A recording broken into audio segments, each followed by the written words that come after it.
Welcome back friends. তো আমি চলে এলাম আবার দুপুরবেলা লাঞ্চ করে আমরা আবার বিকেলবেলা গাড়ি করে বৃন্দাবন দেখতে বেরিয়ে পড়লাম। প্রথমে আমরা যে জায়গাটা যাচ্ছিলাম সেটার নাম ছিল নন্দগাঁও।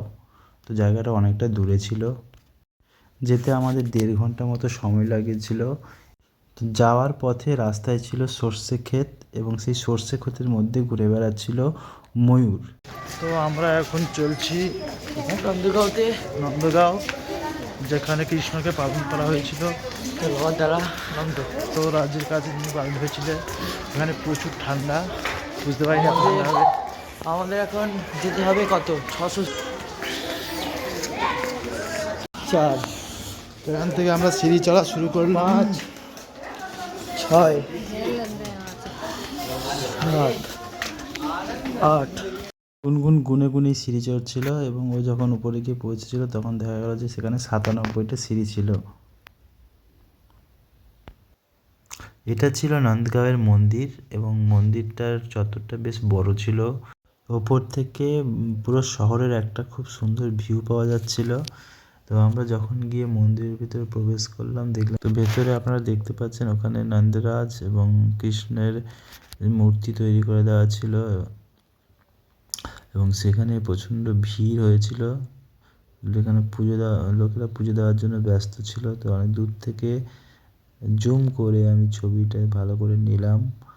এই হচ্ছে নন্দরাজ আর তার পাশে কৃষ্ণের ছবি। তারপরে আমরা বেরিয়ে এলাম, বেরিয়ে এসে আমরা চললাম সেই ওপরের দিকে। ওপর থেকে দেখতে গিয়েছিলাম যে শহরটা কেমন লাগছে। তো আমরা এখন এই ওপরে যাব। তো এটা ছিল ওপর থেকে মন্দিরটার ভিউ এবং চারিদিকে এত কুয়াশা যে দেখতে পাচ্ছেন যে কিছুই দেখা যাচ্ছে না, শুধু মন্দিরটাকে দেখা যাচ্ছে। তো এবারে আমরা চললাম যে নিচের দিকে শহরটাকে কীরকম লাগছে সেটা দেখার জন্য। এটা ছিল পুরো ভিউটা যে উপর থেকে, এবং এখান থেকে দেখতে খুব সুন্দর লাগছিল। তো এখানে একটু ভিডিও করা হলো। তো আমি একটু ঠান্ডার জন্য দৌড়েও নিলাম। পুরো জায়গাটার ভিউ দেখানোর জন্য ক্যামেরাতে আমরা একটা ভিডিও করলাম। প্রথমে আমি এই ক্যামেরায় এলাম এবং তার কিছুক্ষণ পর গুনগুনকে আমি বললাম যা তুই গিয়ে ধর। তো এইভাবে দেখতে দেখতে ঘুরতে ঘুরতে সন্ধ্যাও হয়ে এসেছিল। তো আমাদেরকে আরও 2 জায়গায় যেতে হবে, তাই আমরা তাড়াতাড়ি করে, যে দেখতে পাচ্ছেন তাড়াতাড়ি করে নিচের দিকে চললাম এবং দ্রুত হেঁটে আমরা নিচের দিকে এগিয়ে চললাম। তো নামার সময় দেখলাম যে উঠতে যতটা কষ্ট হয়েছিল কিন্তু নামতে ততটা কষ্ট হলো না। নামার সময় আমরা খুব তাড়াতাড়ি এবং यहाँ से हमको जाना पड़ेगा नीचे। प्रचुर ठंडा, প্রচুর চাপ বেড়ে গেছে। चलो हम नीचे जाके मिलते हैं। তো তারপরে আমরা গিয়ে পৌঁছলাম আরেকটা মন্দির, কীর্তি মন্দিরে। তো এই এই যে আরো ছোট হয়ে যাবে একদম একদম।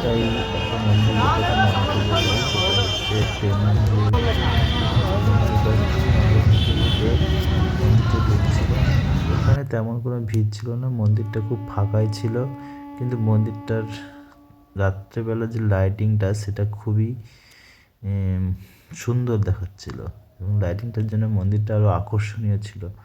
তো মন্দিরের চত্বরে ভিডিও করতে দিচ্ছিল, কিন্তু ভেতরে গিয়ে ঠাকুরটা ভিডিও করতে দেয়নি। কিন্তু ঠাকুরটা খুব সুন্দর ছিল। একটা কৃষ্ণ ঠাকুরের মূর্তি বড় এবং ছোটোখাটো নয়, যথেষ্ট বড় একটা মূর্তি। তো পৌঁছে গেলাম মন্দিরে ঢোকার গেটের মুখে। তো গেট দিয়ে বেরিয়ে সামনে কৃষ্ণের মূর্তি দেখতে পেলাম। তো তাড়াতাড়ি করে আমরা সেদিকে এগিয়ে চললাম। তারপরে পুরো জায়গাটা ধরে দেখলাম যে খুব সুন্দর ফাঁকা ছিল, এটা সবচেয়ে খুব ভালো লাগলো। আর মন্দিরটার নাম হচ্ছে কীর্তি মন্দির। আপনারা গেলে অবশ্যই এই মন্দিরটাতে যাবেন এবং মনে রাখবেন যেন রাত্রেবেলা যাবেন, তাহলে সৌন্দর্যটা আরও বেশি ভালো লাগবে। এখানে রাধার সভা ছিল এবং কৃষ্ণের সেই লীলা। মূর্তির মাধ্যমে খুব সুন্দরভাবে ফুটিয়ে তোলা হয়েছিল। এখান থেকে আমরা বেরিয়ে চললাম, আমাদের আরেকটা জায়গায় যেতে হবে সেদিকে। বের হওয়ার আগে আরেকটা জিনিস লক্ষ্য করলাম যে মন্দিরটার পুরো গা জুড়ে পায়রা বসবাস করে আছে। এখানে অগুন্তি পায়রা ছিল, দেখতে পাচ্ছেন যে পুরো পায়রায় ভর্তি, কালো কালো হয়ে আছে। এবারে আমরা এখান থেকে বেরিয়ে গেলাম। চলো চলো, যদিও রাত্রি আসছে হয়ে আসছে। গিয়েছিল, তবুও আমরা আরেকটা জায়গায়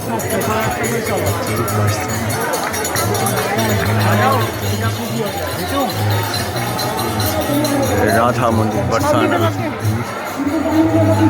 राधा मंदिर बरसाना। चलो सब দিয়ে দেবো, চলো না আগে চলো। পৌঁছলাম ডান দিকে মন্দির রাধার। জন্মস্থান বারসানা।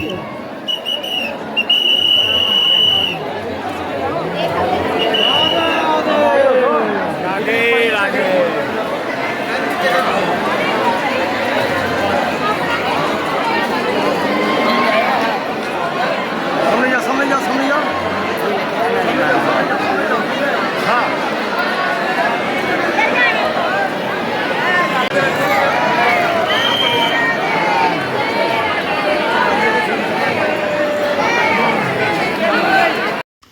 বারসানা দেখে আমরা আবার বেরিয়ে পড়লাম।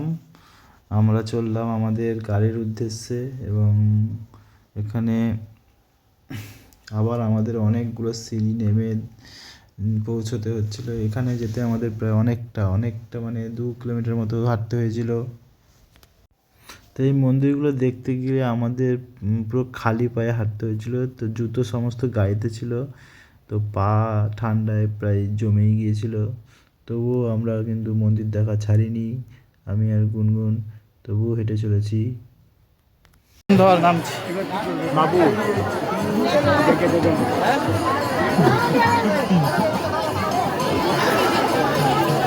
পথে আরও একটা মন্দির, যেটা দূর থেকে দেখলাম, কারণ এই মন্দিরটা তখন বন্ধ হয়ে গেছে।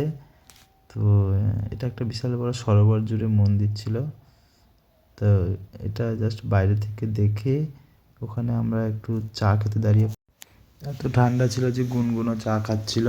তো আমরা ওই যে সরোবরটার নাম ছিল কুসুম সরোবর, তো কুসুম সরোবরের সামনে দাঁড়িয়ে চা খেলাম সবাই। এই ঠান্ডার মধ্যে সবার খুব চাটা দরকার ছিল।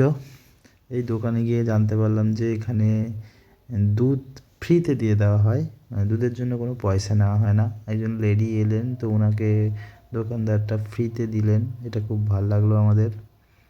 আসেনি মানে তারপর আমরা গাড়ি করে পৌঁছে গেলাম সব তো বাইরে। আমাদের হোটেলে। আমরা চলে এসেছি। আজকে ডে 3 খাতাম, টাটা বাই বাই। আমরা ডিনার ছেড়ে নেবো কিছুক্ষণ পর। দিতে হবে।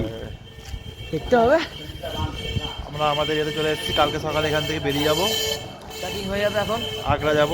ওই ঠান্ডা আমার পুরো এখন গিয়ে রেস্ট, ফুল রেস্ট, আবার সকালবেলা বেরোতে হবে। এখনের জন্য বাই। দেখা হচ্ছে তোমাদের সাথে আগ্রায়।